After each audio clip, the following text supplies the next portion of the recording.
안녕하십니까. 신의균의 군사TV 디펜스 브리핑입니다. 오늘도 두 가지 소식 알려드릴 텐데요. 우크라이나 사태 지금 굉장히 심각하죠. 그런데 이 우크라이나에 반군이라고 하는 자들, 실제로는 러시아군이 섞여 있을 것이다 라고 예상이 되는 자들이긴 하지만 어쨌든 그 반군이란 자들이 너무나 놀라운 것에 진지를 들었습니다. 이거 정말 엄청난 범죄 행위인데 이거 가만둬서 될 것인가? 어떤 행위인지 알려드리겠고요. 그리고 남중국해 지금 중국 해상민병 하이난도에만 30만 명 있죠. 무장 세력인데 또 인민해방군의 통제를 받죠. 그런데 여기에 대해서 중국이 베트남에 해상민병이 있는데 라고 하면서 그들이 해적이다 하고 어마어마하게 비난하고 있는 적반하장하고 있는데 베트남 어선들은 왜 무장을 하는지 앞으로 어떻게 될 것인지 한번 보도록 하겠습니다. 많은 전문가와 국제기구들이 우려했던 것처럼 러시아가 올 봄 이전에 우크라이나에서 뭔가 일을 내려는 모양입니다. 우크라이나 동부 지역에서 반군으로 위장한 대량의 자주 곡사포가 나타나 민간 지역에 진지를 구축하고 있다는 소식입니다. 우크라이나 동부 지역을 장악하고 있는 친러 성향의 돈바스 지역에서 다량의 2S1 122mm 자주포가 식별되었으며 이들은 동부 코미사리브카시의 공업단지에 들어가서 진지를 구축하고 있다고 복수의 오신트 소식통이 현재 시각 1월 11일 리포트했습니다. 리포트에 따르면 자주포는 반군 장악지역인 루한스크 지역의 코미사리브카시의 공단에서 식별되었으며 이들은 민간 건물의 벽 일부를 허물고 자주포를 집어넣은 뒤에 우크라이나 정부군 방향으로 방열하고 포격을 준비하고 있는 것으로 알려졌습니다. 1970년대부터 1만 여문이 생산이 된 122mm 자주포 2S1은 러시아권에서 그보즈디카로 통칭되는데요. 자주포임에도 수륙 양용 기동이 가능하고 급속 사격 시에는 분당 5발, 지속 사격 시에 분당 2발을 안정적으로 사격할 수 있고 신뢰성도 높아서 현재도 대량으로 사용되는 자주포입니다. 이 자주포의 내부에는 최대 40발의 포탄이 적재되고 일반탄 기준 15km, 사거리 연장탄 기준 22km의 사거리를 발휘하는데요.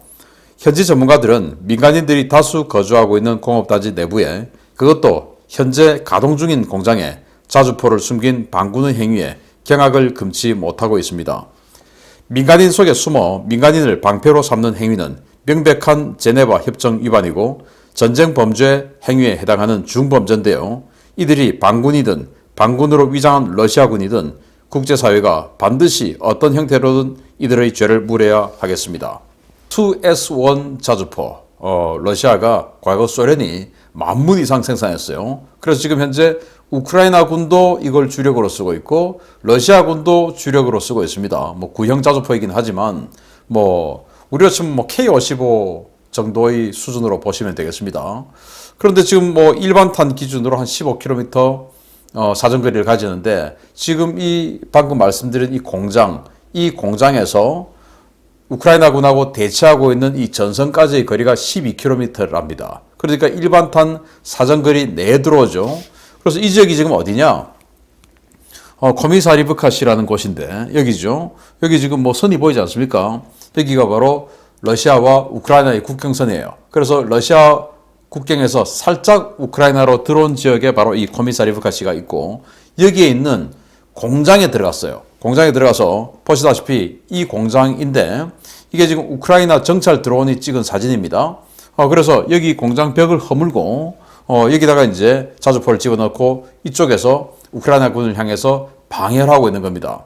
그런데 이렇게 되면 좀 헷갈리겠네?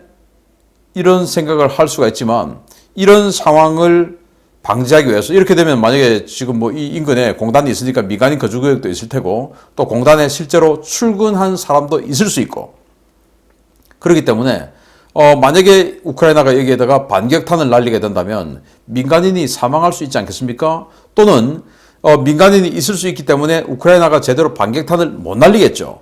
그게 바로 민간인을 방패로 삼는 인질행위 아니겠습니까?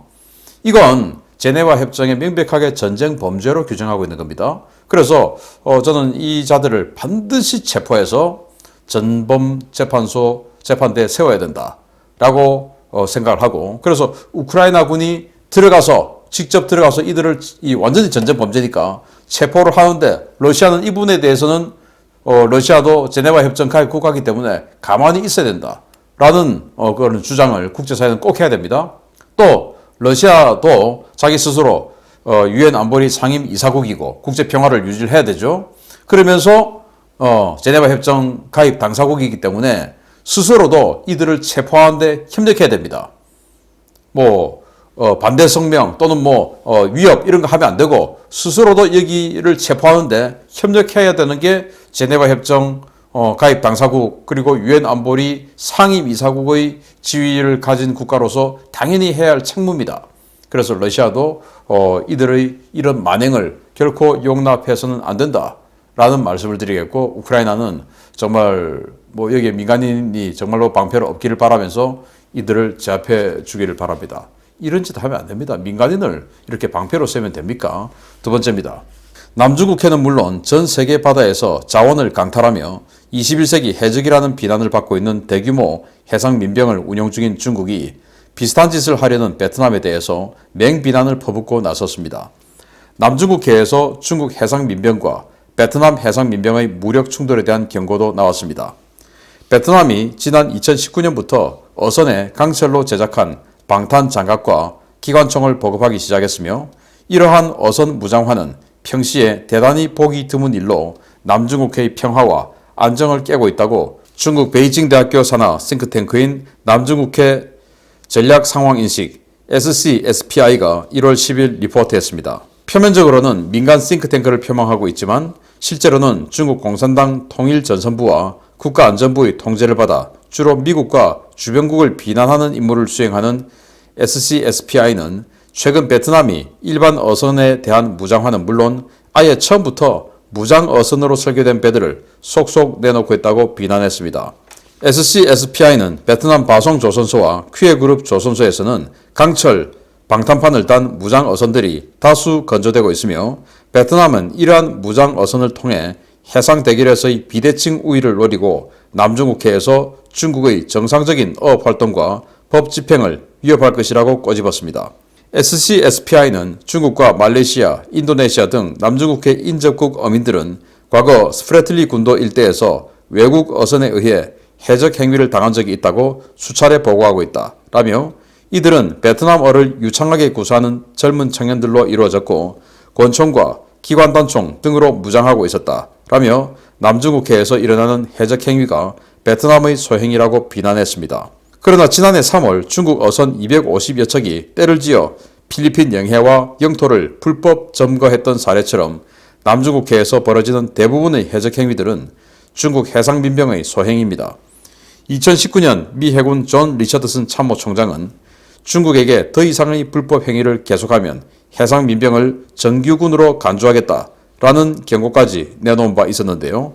중국의 후한무치는 정말 한계가 없는 것 같습니다. 자, 이거 보십시오. 싸냐 해상민병 이렇게 해서 막 사진까지 찍고 홍보 광고도 하죠.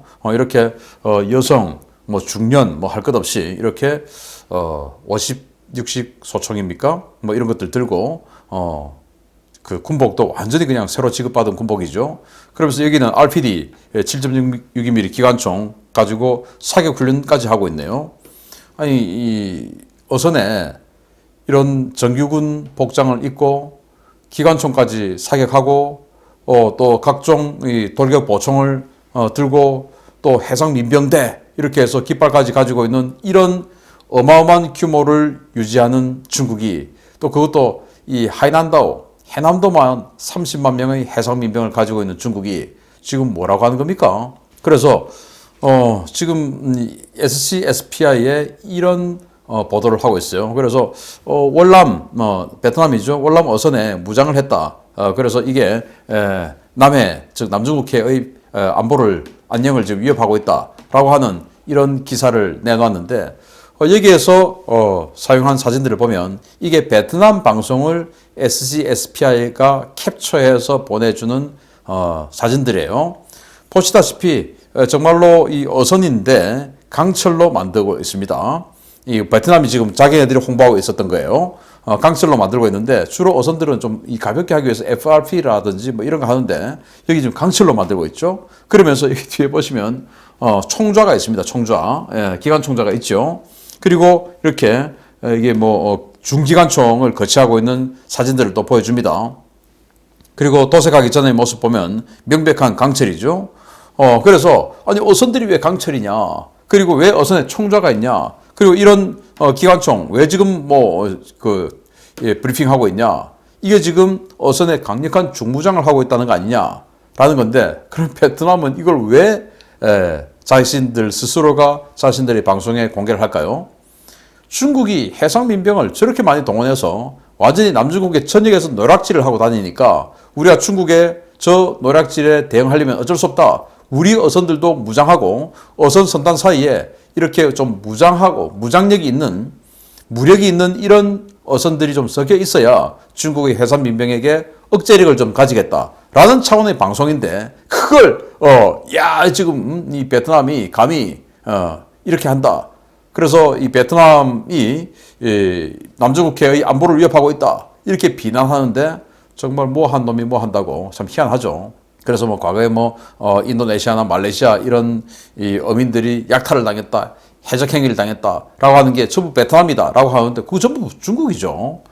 그래서 정말 전 세계에서 가장 박멸되어야 할 바퀴벌레 같은 그런 자들이 중국이 아닌가라는 생각이 되고, 이들의 후한무치 적반하장이 어디가 끝인가라는 그런 어이없는 생각을 한번 해봅니다.